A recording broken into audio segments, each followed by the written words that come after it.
yo pensé que el periodismo era un lugar desde donde yo podía movilizar la conciencia social para lograr la revolución.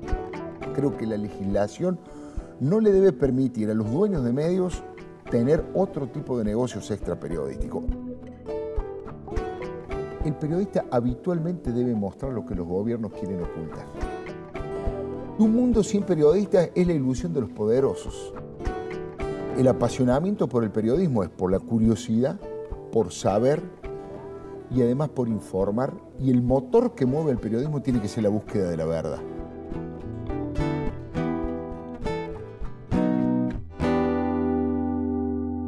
Bienvenidos a la clase de hoy, que creo yo va a ser muy interesante porque vamos a desarrollar el conocimiento de cómo un oficio como el periodista permite alcanzar y abarcar distintos temas, en particular porque la trayectoria de Alfredo Leuco, a quien les presento, tiene que ver con eso. Se inició como periodista deportivo y es hoy uno de los principales columnistas políticos, es el columnista político del diario Perfil, pero además hace su columna editorial también al presentar su programa Le Doy Mi Palabra, los martes a las 10 de la noche en el canal 26.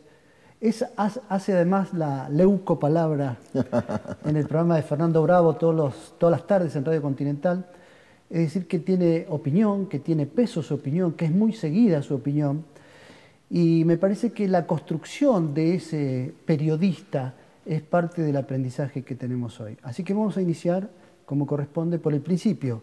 Alfredo Leuco, cordobés, hincha de Belgrano. No, por favor, por favor. Soy una persona de bien, una persona honesta. Ergo soy de Talleres. Talleres de Córdoba, del barrio centro de Córdoba, el que la Mona Jiménez identifica con la C. Con la letra C, con la letra C cuando hace sus shows. La Mona tiene esa característica de reconocer a su público, a los habitantes de todos los barrios. Y Alfredo, a ver, ¿cómo es la historia entonces? Desde el centro de la ciudad de Córdoba, un joven estudiante se convierte, y además de alguna manera militante político, pero se deriva hacia el periodismo deportivo. ¿Por qué? Sí, yo entré al periodismo por tenía dos vocaciones. Una, la de que quería ser relator de fútbol y que transmitía los partidos con cucharas y qué sé yo.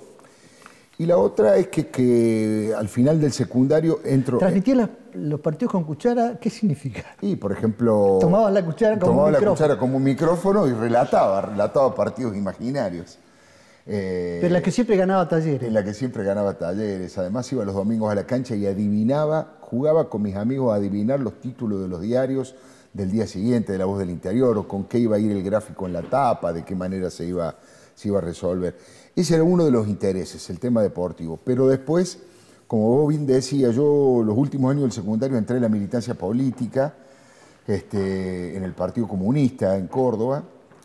¿Estamos hablando de qué años? Y estamos hablando 71, 72. O sea, no era una militancia sencilla. No era una militancia sencilla, en esa época existía lo que yo llamaba la dicta blanda, digamos. Era una dictadura donde estaba la ANUCE.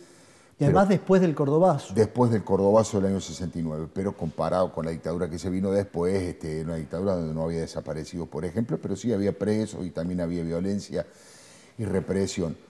Y mi concepción, digamos, ahora ya no pienso eso, pero en aquella época yo pensé que el periodismo era un lugar desde donde yo podía movilizar la conciencia social para lograr la revolución. Digamos, el periodismo iba a ser mi lugar de militancia para ayudar a la clase obrera y al pueblo. Esa era un poco la idea. El Partido Comunista, generalmente, no sé si en Córdoba ocurrió lo mismo, pero tenía sus propios órganos partidarios. ¿Tenía en Córdoba también un lugar donde podías trabajar? Sí, en Córdoba no. Tenía una fuerte tradición periodística, diarios como Nuestra Palabra, y después, durante la dictadura, después del 76, sacó una revista juvenil. La dirigía José Antonio Díaz, que hoy trabaja conmigo en la televisión y es el columnista económico, y él era el director en la clandestinidad de esa revista joven.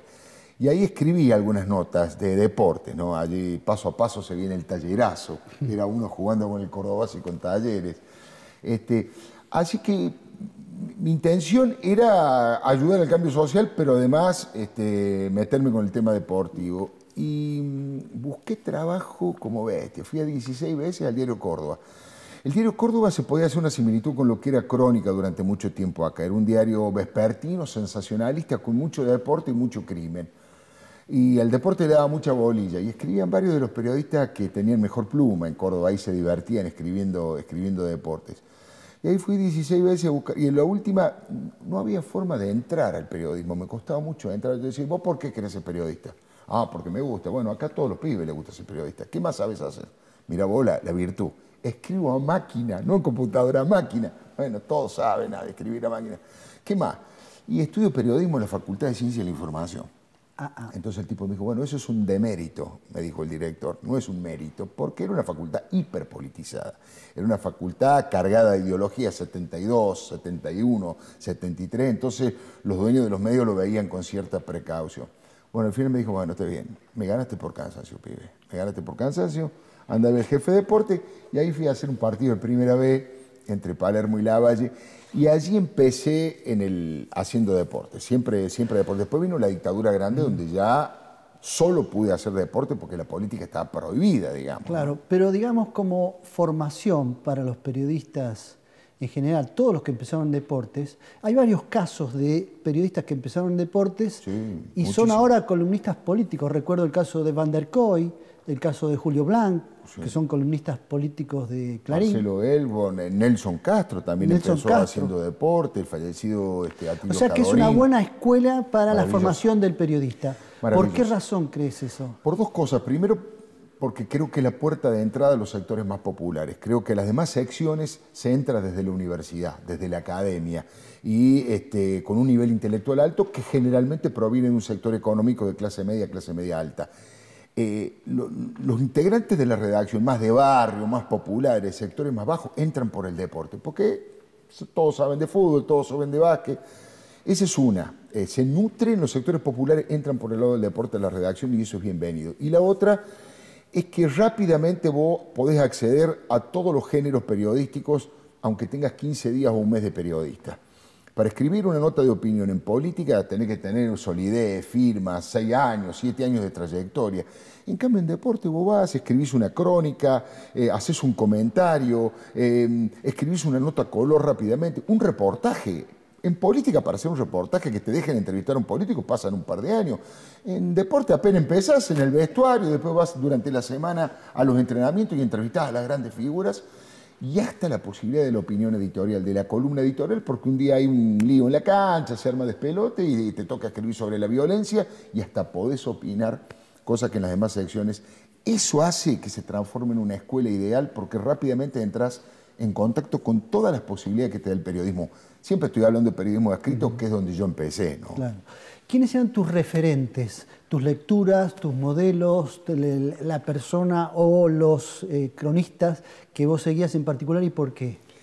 Bueno, en los dos rubros. En el rubro deportivo yo era un admirador del viejo, de Osvaldo Ardizone. Para mí lo admiré muchísimo, durante mucho tiempo le copié el estilo, intenté copiarle el estilo. Imagínate las barbaridades que escribía en el diario Córdoba de Córdoba, intentando imitar al viejo Osvaldo. Y después tuve la gran satisfacción de mi vida que yo trabajé con Ardizone, porque yo vine a trabajar a la revista Goles y la admiración que yo tenía por Osvaldo, y yo recién venía, estaba solo en Buenos Aires, tenía un colchón nomás. Tu partida de Córdoba hacia Buenos Aires es entonces en el 76. Es un poquito más adelante. Yo tuve un problema bastante serio en el 24 de marzo del 76 porque vinieron 2 camiones con 70 soldados cada uno a buscarme a mi casa.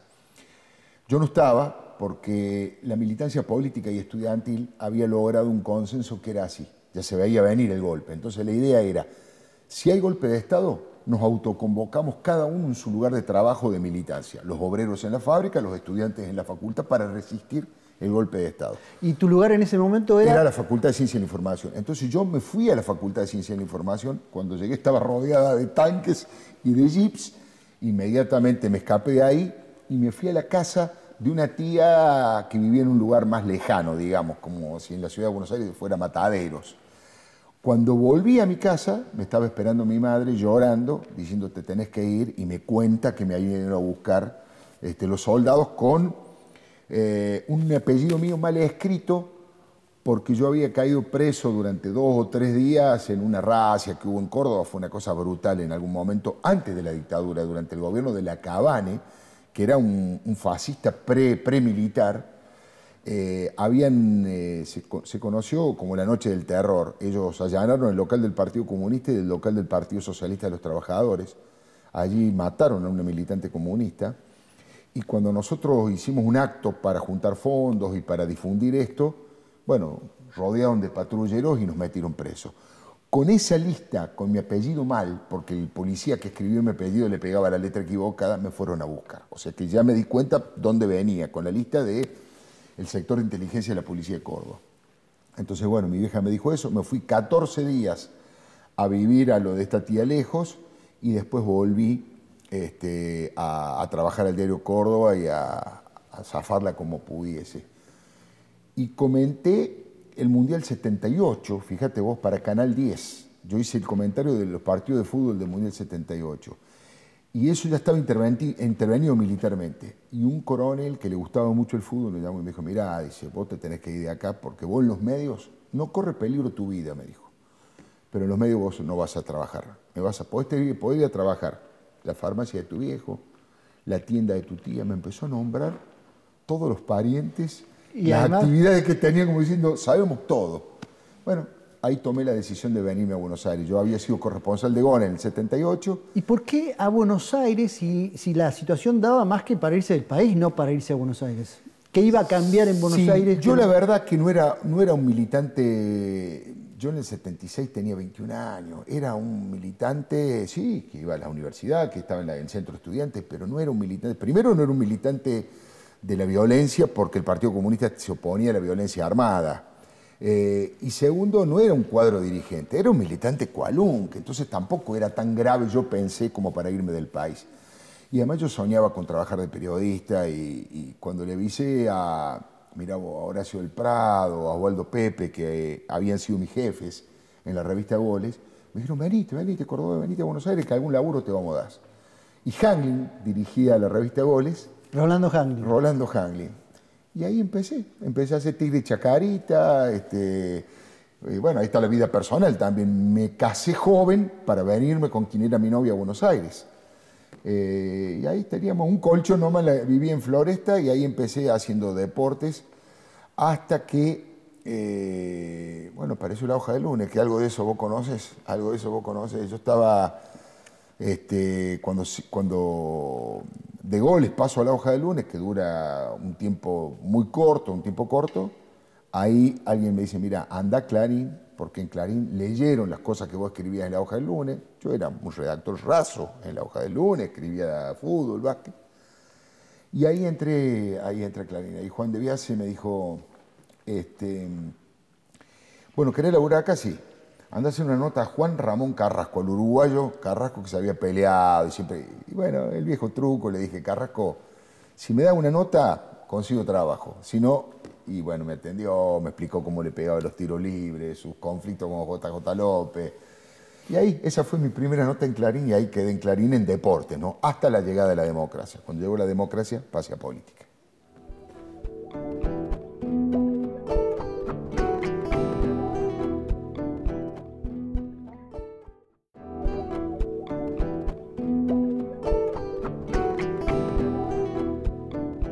Estábamos entonces, Alfredo, en el momento en que entras a Clarín. Trabajaste 11 años en Clarín. Exactamente. Digamos, nadie puede darnos mejor que vos una idea de, ahora que se habla tanto de Clarín, del gobierno, ¿qué significa Clarín? ¿Qué era Clarín? ¿Qué es Clarín? Que aparece como el demonio, parece ser, del proyecto nacional y popular.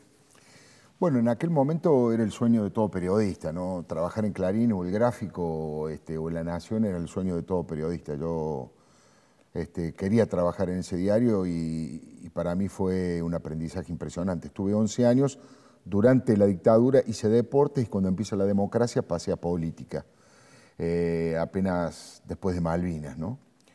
¿Fue a pedido tuyo que pasaste a política? Sí, yo ya cuando hacía deporte escribía notas contrabandeando cosas políticas, qué sé yo, he titulado comentarios deportivos con canciones de Daniel Biglietti, Es un tiempo de guerra, es un tiempo sin sol, he jugado con un jugador que se llama Víctor Heredia, que era de Instituto Atlético Central Córdoba, jugando con el cantante, con Víctor Heredia, y bueno, ya contrabandeaba información y pensé que eso servía de algo, ¿no? Era mi pequeña contribución a la vuelta de la democracia. Y cuando empezó, después de Malvinas, empezó a abrirse la ¿Cómo era la política. situación de Clarín durante la dictadura? ¿Se vivía bajo una tensión? ¿Había censura previa? No en la sección deportes, creo. No en la sección deportes y en el resto yo no lo conocía del todo cómo funcionaba durante la dictadura, pero evidentemente había un temor muy grande en todo el periodismo, porque bueno, en esa época no sabíamos el total, pero más de 100 periodistas habían sido detenidos, desaparecidos, y varios de los periodistas de Clarín, que trabajaban en Clarín. Hubo casos impresionantes como el Gordo Esteban, por ejemplo, que lo secuestraron, lo hicieron desaparecer y luego la presión del diario y la presión de algunos de sus capos como Marcos Citrimblú lo hicieron aparecer nuevamente y lo recuperaron y lo pudieron sacar del país. El temor estaba absolutamente instalado en todo el periodismo porque habían logrado generar el pánico producto de tanta desaparición y tanta muerte, ¿no? Yo siempre contrabandeaba algo y cuando cae, digamos, Malvinas y empieza la pequeña apertura democrática, la sección deporte tenía 20 páginas, 20, 22 páginas, y la sección política tenía 3, 4. Entonces me llamó el Colorado Kirchman, que en ese momento era jefe de política, Ricardo Kirchman, que dirige el diario. Me dijo, che, yo leo tu nota, veo que a vos la política te interesa. Sí, le digo, me interesa mucho. Bueno, ya viene la democracia, ¿querés venir a política? Encantadísimo. Y ahí fue que se produce mi pase, junto con Julio Blanco, Marcelo. ¿Y cuál fue tu experiencia profesional trabajando en política en Clarín, en aquellos años de la apertura democrática? Y maravillosa, maravillosa. Fue todo un aprendizaje de todos los periodistas. ¿Por qué, Carlos? Por ejemplo, podíamos reconstruir las reuniones de gabinete, porque no solo los periodistas no teníamos demasiada experiencia después de tanta dictadura, los dirigentes políticos tampoco. Entonces nosotros le preguntábamos a un ministro, ¿qué tal fue la reunión de gabinete? Nos contaba todo. Entonces era muy fácil, fue un aprendizaje mutuo de las fuentes y de los periodistas, ellos para ocultarnos información y nosotros para tratar de descubrir, a cruzar la fuente. Después ya aprendieron al revés, a venderte cosas cambiadas y a ponerse de acuerdo para mentirte. Pero al principio era de una ingenuidad y de una honestidad absoluta. Hablábamos con un ministro y reconstruíamos una reunión de gabinete, ¿no? ¿Y Clarín tenía ya ese poder que se le supone? Sí, Clarín siempre fue un medio sumamente poderoso, yo diría para bien y para mal, ¿no? Para, digamos, ya, levantar el teléfono para concertar una entrevista y decir yo soy Alfredo Leuco de Clarín, yo decía que era mi segundo apellido, ayudaba porque abría las puertas para cualquier entrevista, pero a su vez era un medio que jugaba muy fuerte y muchas veces trataba de imponer agenda, trataba de imponer situaciones. Eso no... Cuando los políticos lo acusan a Clarín de marcar agenda, Sí. ¿qué significa? Bueno, Clarín cuando ingresa... Impone los temas. Impone los temas por dos cosas. Primero, porque es impresionante el nivel de, digamos, de tiraje y de venta que tiene. Eso solo. Clarín en un momento llegaba a controlar la hora en que salían los matutinos, porque todos los matutinos cerraban antes, pero Clarín por algún motivo quería cerrar un poco más temprano, tener alguna información, demoraba el recorrido porque ningún camión quería repartir los diarios si no tenía Clarín, que era el diario que más se vendía. Un poder al que después le sumó los medios electrónicos. Los medios electrónicos, y yo creo que, y en eso soy bastante, digamos, crítico, no solo de Clarín, sino de todos los medios. Yo creo que los medios de comunicación no deben tener negocios extraperiodísticos. O sea, si un medio de comunicación es dueño a su vez de una autopista, ya empieza a hacer ruido. Si es dueño a su vez de una empresa telefónica, ya empieza a hacer ruido porque limita la capacidad de crítica del periodismo. Siempre es sospechoso lo que dice sobre ese rubro. Yo, por ejemplo, trabajé en El Cronista cuando El Cronista era de Urnequian, que era dueño de los aeropuertos. Entonces, nunca me dijeron nada, no escribas en contra de los aeropuertos, pero uno trabaja en un diario y morfa de eso y sabe que el dueño del aeropuerto, entonces condiciona demasiado. Yo soy un opositor, creo que la legislación no le debe permitir a los dueños de medios tener otro tipo de negocios extra periodísticos. Eso limitaría mucho las cosas raras y facilitaría la independencia, la libertad y desterraría la posibilidad de censura de los medios. Creo que cuando se empiezan a meter en otros negocios ya empieza a rarecerse el tema periodístico. Hay un momento en los años 90, sobre todo, en que, bueno, ya se funden tu vocación periodística y tu militancia política y definitivamente haces lo que te gusta, que era el periodismo político. Digo, en los años 90 tenés acceso a protagonistas que son actuales. El caso de la actual presidenta de la Nación. Sí. Creo que tenés hasta casi 4 horas de grabación de distintos momentos con ella. Así como me ves, soy el periodista que más veces entrevistó a Cristina Fernández de Kirchner en televisión. Le hice 12 entrevistas. No como presidenta, nunca, sino como... jamás. Como senadora, como diputada y como primera dama de la provincia de Santa Cruz. Y nunca se te dio por recordarle ahora que es presidenta, cuando era senadora me atendía y ahora no. Hice una cosa muy interesante que tuvo mucho rating. Fue el programa de los que hice en Canal 26 que mayor nivel de audiencia tuvo, que miré todos los programas y con la mayor hice el ejercicio más grande de honestidad intelectual posible y traté de quitar todo tipo de subjetividades y dije, vamos a mostrar las cosas que Cristina decía y que cumplió y las cosas que Cristina decía y que no cumplió. Hice un programa tomando fragmentos de aquellas viejas entrevistas de diputados y senadores y la verdad es que muchas cosas hizo en la práctica lo que ella ya pensaba y otras cosas no. Yo te voy a mostrar precisamente de esas grabaciones, te voy a mostrar un tramo en el que vos me dirás después si cumplió o cumplirá o no. A ver. Lo vamos a ver ahora. Estamos hablando del año 1997, Cristina Fernández de Kirchner en hora de cierre. ¿Usted qué piensa? Obviamente es un voto cantado el suyo, pero bueno, ¿qué piensa? ¿Por qué ocurre esto? ¿Qué es una provocación? ¿De qué se trata esto de la reelección? Yo creo que se trata de una aventura o de una, tal vez, digamos, buscapié, como decimos en política, de gente, bueno, que no tiene mayor grado de representatividad. Yo creo que el presidente, que es un hombre inteligente, sabe que esto no puede ser. Usted hablaba de la limitante de la Constitución. Las reelecciones, esto es la permanencia de un dirigente frente a una iniciativa del aparato del Estado, nunca es una construcción legislativa únicamente, es fundamentalmente una construcción política. Y el resultado de este 26 de octubre no es que no tenga la mayoría en las cámaras, no tiene la mayoría en la calle, que es donde se construye claro, o donde se destruye una reelección. Así que yo creo que son ejercicios más de gente que quiere quedar bien o que la mandan a hacer algo, que otra cosa. Para la anécdota política, pero no, ni siquiera para el análisis. En principio debemos advertir que por la tonada cordobesa se reconoce que es Alfredo Leuco. Tengo algunos años menos, algunos kilos más, y el pelo negro, la barba. Y Cristina, qué joven que está, también la presidenta, ¿no? Claro, la presidenta actualmente. Pero tenía ya ese tono didáctico siempre, ¿no? De maestrita. De maestrita, de explicarte cómo son las cosas. Ahora bien, habla de un tema concreto. Extraordinario, de la reelección, fíjate. De la reelección, de cuando Menem se iba a proponer a una tercera elección. A la reelección. Y ella advertía que no tenía... La mayoría es legislativa y tampoco tiene la calle, como diciendo también la gente rechaza esa posibilidad y allí Cristina, que en ese momento era diputada nacional, dice que hay que respetar la Constitución y que no está de acuerdo con la reforma de la Constitución para habilitar una nueva reelección. Bueno, hasta ahora Cristina, vamos a decir si cumplió o no cumplió, no ha dicho lo contrario. Ella no ha dicho en ningún momento que va a intentar reformar la Constitución para lograr un tercer periodo de su gobierno. No lo ha dicho, con lo cual uno no sabe si lo hará o no. Hasta ahora no lo ha manifestado. Es más, hace muy poco dijo, no soy eterna ni lo quiero ser, no voy a reformar la Constitución, salvo que otros lo quieran hacer, como dándole la posibilidad que alguien lo haga.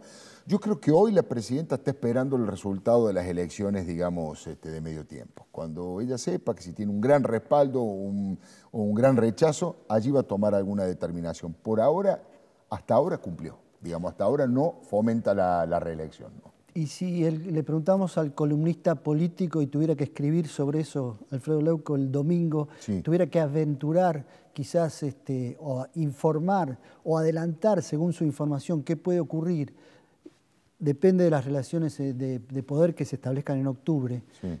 ¿Cuál sería tu opinión? No, no tiene ninguna posibilidad. Cristina es la única argentina que tiene prohibido por la Constitución presentarse a presidente en el 2015. Todos los demás argentinos podemos, menos Cristina, porque ya cumple su segundo periodo. Yo creo que en las elecciones de octubre el gobierno va a sufrir un voto castigo importante. No puedo aventurar la magnitud de ese, pero va a perder por lo menos 4 de los 5 principales distritos. De los 12 millones de votos que sacó Cristina con el 54% en el 2011, 2 o 3 millones de votos va a perder. Con lo cual no le va a dar ni la posibilidad, porque necesita los 2/3 de los votos de ambas cámaras para generar la necesidad de la reforma.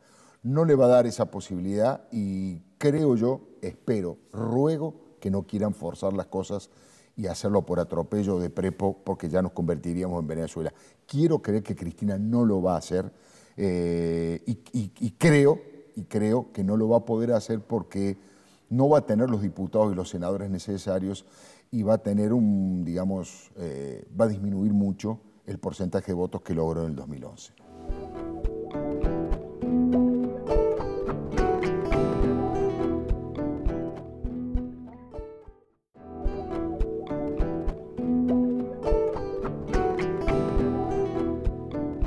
Bueno, vamos a las preguntas. Adelante. Quería preguntarle al señor Leuco cómo ve a las nuevas camadas periodísticas, si las ve con las mismas ganas que en su época, o si se ha transformado en algo más de brillo personal, ¿no? Que el joven quiera solamente figurar y no esté tan interesado en la información como quizás en épocas pasadas. Bueno, lo que veo es que hay una incorporación de jóvenes con tecnología y con todos los recursos nuevos, con el WhatsApp, con el celular, con internet, con todas las posibilidades, han hecho que el periodismo tenga mejores condiciones para ejercerse, tanto para la investigación como para chequear información. Sí noto que está atravesado un poco por una polémica muy fuerte que en estos momentos está teniendo lugar en el mundo del periodismo profesional del trabajo y también en el mundo de los estudiantes, que es este famoso periodismo militante o no. Yo creo que el apasionamiento por el periodismo es por la curiosidad, por saber y además por informar, y el motor que mueve el periodismo tiene que ser la búsqueda de la verdad. Después uno puede tener miradas ideológicas, pensamientos, posicionarse, cada uno lo hace como le parece mejor y de la manera más ética y honesta posible.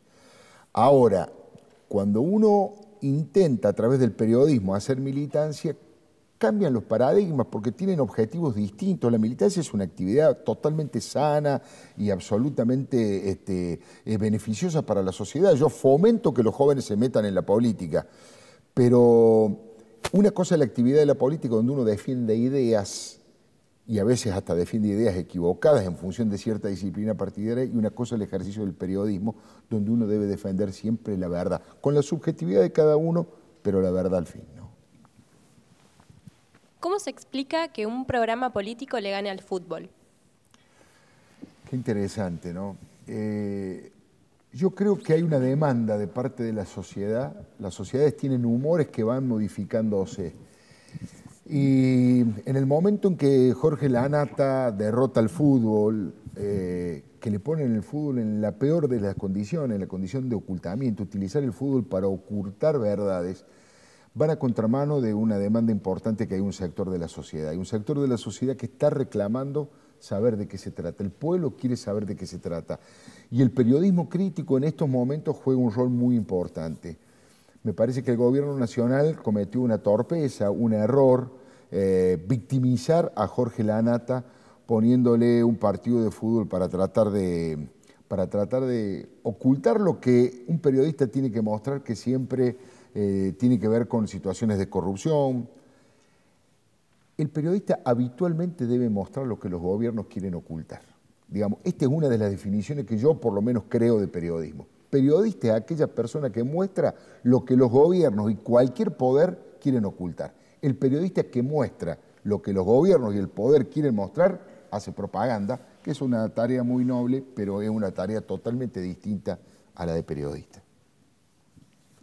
Viniendo usted de la gráfica, de haber pasado de la Olivetti a una computadora, Sí. ¿cree usted que el periodismo digital y el periodismo 2.0 va a suplantar esta plataforma que ya usted venía utilizando de antes, o muchos periodistas venían utilizando de antes?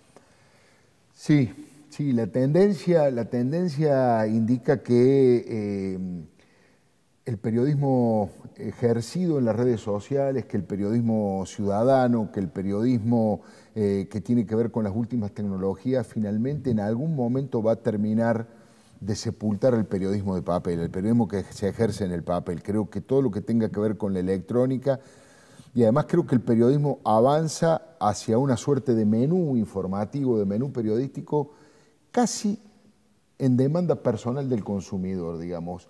Hoy cuando uno va buscando noticias en Internet, al poco tiempo Internet ya le va buscando las noticias similares que están vinculadas a ese tema que uno tiene como interés, le va facilitando absolutamente todo.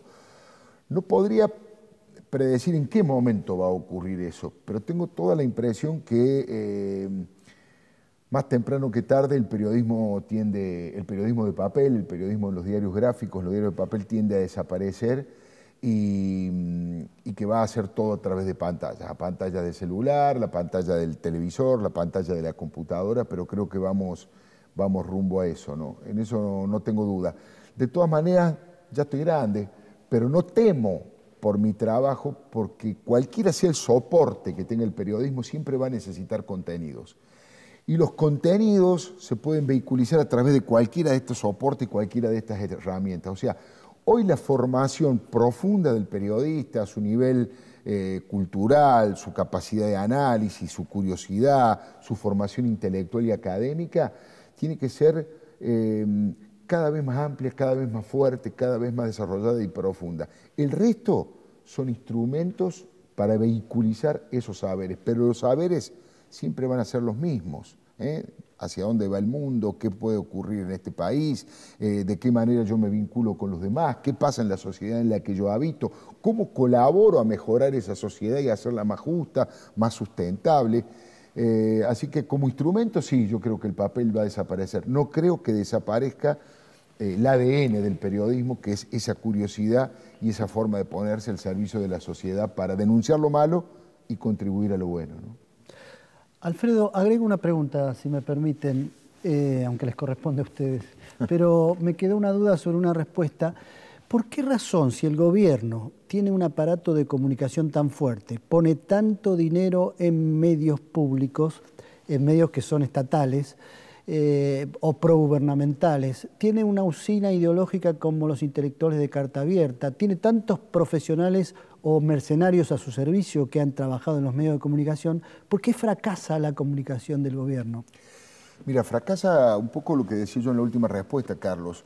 Fracasa porque el periodismo si no es crítico no existe. En el ADN del periodismo, en su propia identidad, está la mirada crítica de las cosas. O sea, pero hay una percepción del público en general que se le están ocultando cosas. Que se le están ocultando cosas. A nadie le gusta escuchar una radio, por más fanático de un equipo, por más fanático de un gobierno, de un partido político. A nadie le gusta que solo le estén contando las maravillas y lo bueno de ese equipo de fútbol o de ese partido político o de ese gobierno. Ni siquiera a los más fanatizados. Los más fanatizados quieren saber en qué cosa está fallando, qué cosa está mal, aunque sea para corregirla.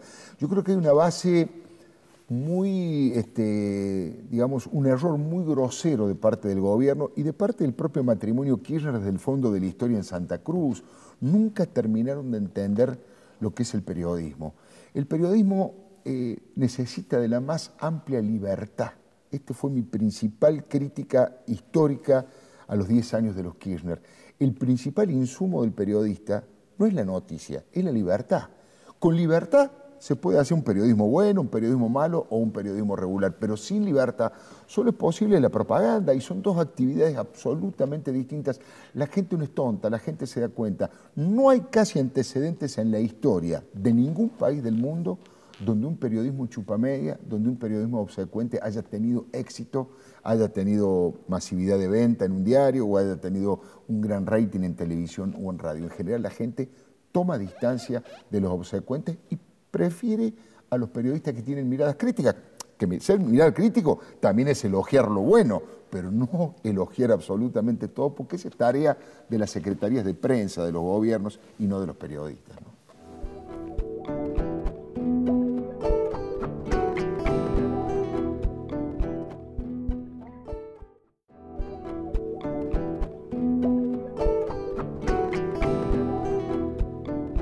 Estábamos, Alfredo, recién en la conversación hablando de los nuevos soportes, de las nuevas formas de transmitir información. La pregunta es desde el lado del público, ¿no? Porque, en definitiva, ¿cómo se hace para creer y cómo se hace para, ya que se va a dar tanta información por las redes sociales, te llega por Twitter, te llega por comentarios, te llega por WhatsApp, te llega por... ¿Cómo hace el público para identificar, para reconocer que esa información es verídica? Digamos, antes la legitimidad de la información venía dado por el propio medio, es decir, claro, lo dijo el diario, claro, lo dijo la radio. Ahora, ¿cuál va a ser esa credibilidad? ¿Cómo va a ser cómo vamos a confirmar que efectivamente lo que se nos está llegando, esa información, es creíble, está corroborada, está contrastada, las tres fuentes necesarias? Bueno, es que ese es el gran rol que por suerte tenemos los periodistas y por eso vamos a poder seguir trabajando como periodistas. Es la diferencia entre el ciudadano común que hace correr información, transmite determinada situación, y el periodista que es capaz de hacer todas esas cosas que vos dijiste, que es capaz de procesarla, de merituarla, de saber si es una información de gran envergadura o una información menor, de chequearla por distintas fuentes para que tenga la mayor rigurosidad posible, de darle un contexto para que la persona pueda entender qué impacto y qué importancia tiene esa información. Esos son saberes técnicos, esos son saberes que se aprenden en las universidades, en los talleres de periodismo, en las facultades, en las escuelas de periodismo.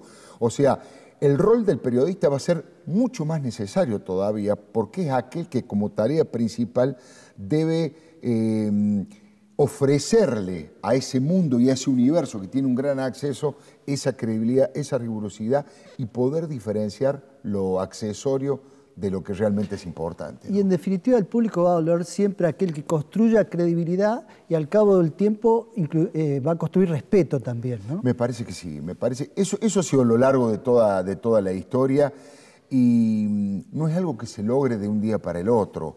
Los medios electrónicos lo que hacen tal vez es facilitar una llegada multitudinaria, llegar a muchos lugares al mismo tiempo. Pero la demanda que tiene el receptor de la información, la demanda es siempre la misma. La posibilidad de entender con claridad lo que se está diciendo, la posibilidad de que ese texto me enganche, me seduzca, y ahí tiene que ver la calidad del estilo, la forma de escribir, la capacidad de comunicación y la rigurosidad y la seriedad, porque por mejor que escriba, si me están mintiendo y yo me doy rápidamente cuenta o al mediano plazo de que esa persona me mintió, bueno, ya voy a dudar y a la segunda vez tal vez no lo lea más. O sea que en ese sentido aumenta la responsabilidad del periodista de formarse, de capacitarse y de tener una mirada ética de la vida, ¿no? A veces cuando se embiste contra el oficio de periodista y se embiste contra el periodismo en general, se lo descalifica, se lo persigue, se lo extorsiona, se lo pone bajo presión, se ignora la importancia que tiene el oficio en la construcción de una sociedad democrática. Me parece que ese es el riesgo, ¿no? Ya no se trata de un determinado periodista, de determinado grupo de empresas periodísticas, sino del oficio en sí mismo.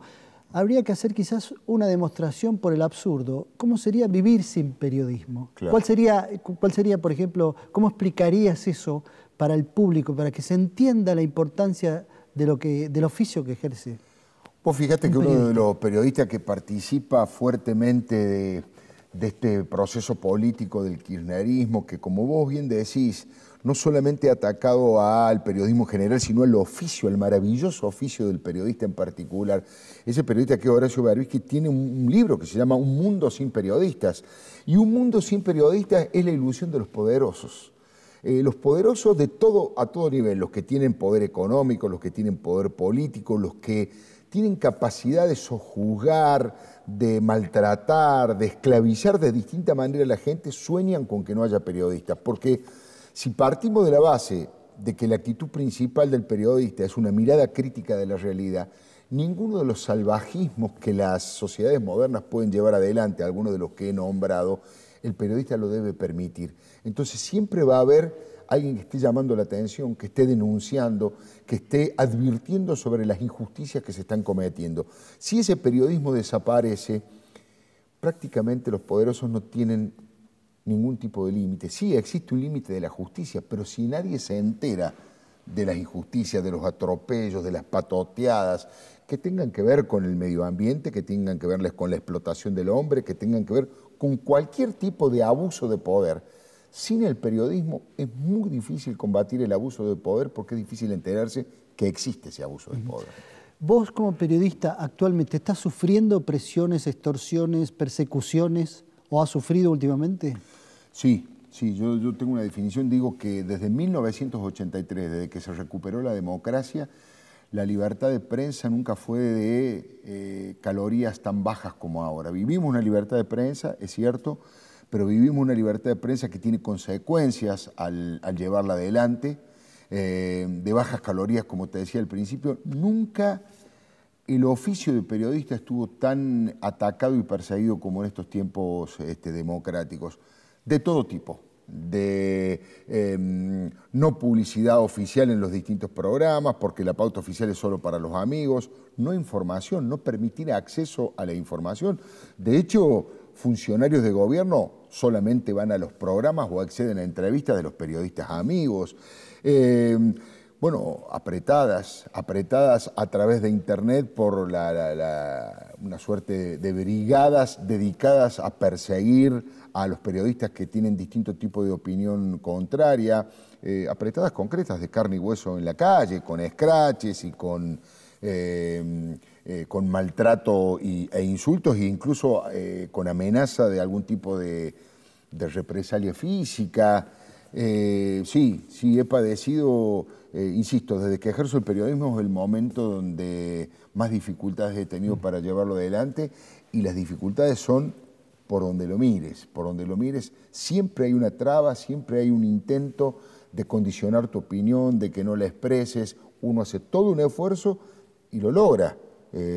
Yo no me siento en este momento limitado, pero tengo que superar una cantidad de barreras y de obstáculos que antes de este gobierno, antes del kirchnerismo, no existían. ¿Cómo haces entonces tu columna política, por ejemplo, la de los sábados en el diario Perfil? ¿Cómo haces la construcción de la columna? También para darnos un ejemplo de cómo hace un columnista político con los hechos de la semana, cómo hace el trabajo, cómo los relaciona, cómo consigue agregar información siendo que tenés todos estos límites, ¿no? Qué interesante, Carlos, eso. Bueno, primero, yo soy un obsesivo de la información, de lo que se publica y lo que sale en televisión y en radio, y permanentemente tengo un gigante cuaderno donde voy anotando cosas que me llaman la atención, que me parece que son motivos que merecen ser analizadas un poco más. Primera cosa, la primera fuente de información de todo periodista son el resto de los medios. Primera información. La segunda, trato de tener la mayor cantidad de fuentes posibles, fuentes de información que todavía se tienen.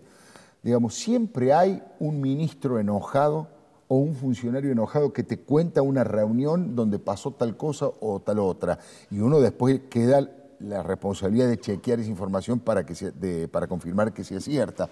Pero siempre hay una fuente. Yo tengo diferencias muy grandes con el gobierno nacional, soy muy crítico, y sin embargo yo hablo con secretarios de Estado y hasta te diría, hasta hace poco hablaba con 2 ministros. ¿Por qué? Porque, bueno, siempre a los dirigentes políticos saben que los procesos políticos no son eternos, que las cosas cambian, y también le interesa tener algún tipo de vínculo con determinado periodista. Entonces, yo, toda esa información que voy recogiendo, cuando ubico los 2 o 3 temas más importantes, eso es una decisión absolutamente subjetiva. Yo creo que la información importante es tal, bueno, allí empiezo a llamar fuentes de información vinculadas al tema en forma directa o indirecta para tratar de enriquecerla con anécdotas, para tratar de enriquecerlas con información, para tratar de enriquecerla con distintas miradas, y que eso que yo voy a producir, que esa editorial que se va a publicar en el diario, tenga, digamos, la mayor certeza y la mirada más original posible. Ese es un poco el trabajo que yo hago toda la semana, ¿no? Bueno, como les dije al principio, al comienzo, íbamos a aprender mucho. Creo que lo hemos logrado. Y si no lo hemos logrado ha sido por deficiencia mía, pero le sacamos toda la información a Alfredo sobre el oficio y de verdad que supongo que lo van a valorar también ustedes. Ha sido muy bueno y le damos las gracias con nuestro aplauso. Muchas gracias.